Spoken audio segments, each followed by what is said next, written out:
Growth begins when you trust others to share the load.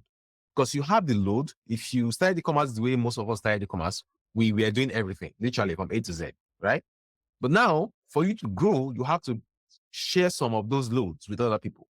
If you're not ready to share most of those loads with other people, you will not actually grow as fast as you want to. So, leaders who delegate create future that is larger than, right? Because now, if you basically have 10 team members and 10 of them have different stuff they do in the business right now, they have 10 different stuff they do. They handle, let's say you have an inventory person, you have a logistic person, you have a customer care person, you have a manager that handles the whole of the customer care, you have accounting. The more you do this stuff, the greater you grow and the larger you grow. So the thing is this: if you decide that there are some things most people cannot do apart from you, you are going to burn out.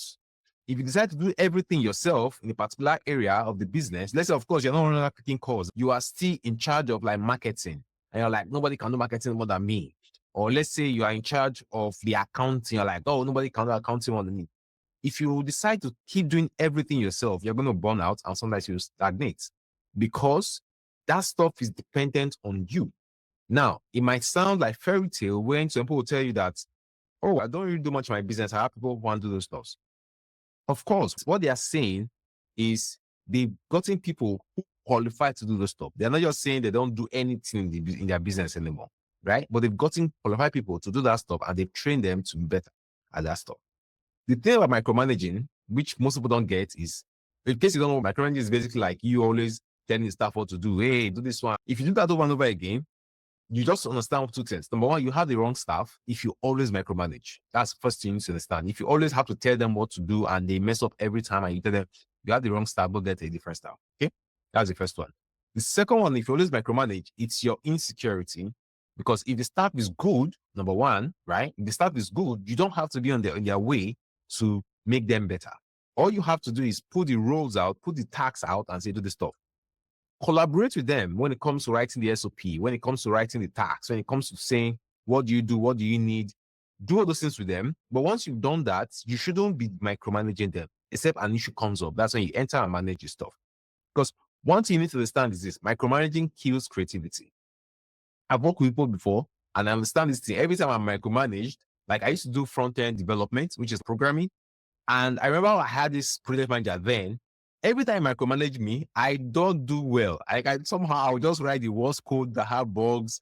I would just basically flop over and over again because I'll always make mistakes. But when he says, okay, we want to do this, we want to do that, go ahead, do it, come back and give me the results, I always do well. And also I bring that same thing into my e-commerce business. I give you the tasks, I give you the roles, I give you what you have to do.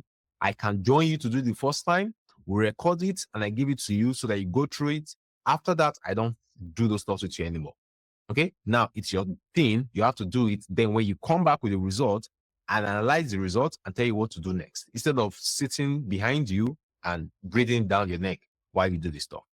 Okay? So the second one is it actually kills team morale when you are always there in everybody's business. Oh, what are you doing? What are you doing? Now, in the Nigerian culture, that is how most people do businesses, right? And that's why when the boss does not come to work today, business don't go for most people because they need to get approval from the boss. Every single team member needs to be like, oh, boss, the supplier said the product is now 460 or 45. What should I do?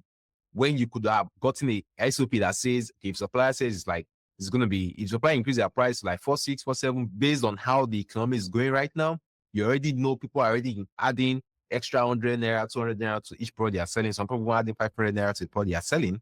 If you have that talk ahead of time so that you don't micromanage them, when they get to the market and it's 46, now they can just put the trigger without calling you or waiting for your opinion or worse, coming back and saying, oh, I didn't buy it because I thought you'd be angry if I bought it for this price, which happens, right? So that's something you want to do. You want to make sure you don't micromanage to the point of hurting team morale. So when they'll be like, oh, we can't do it because the boss have not given approval.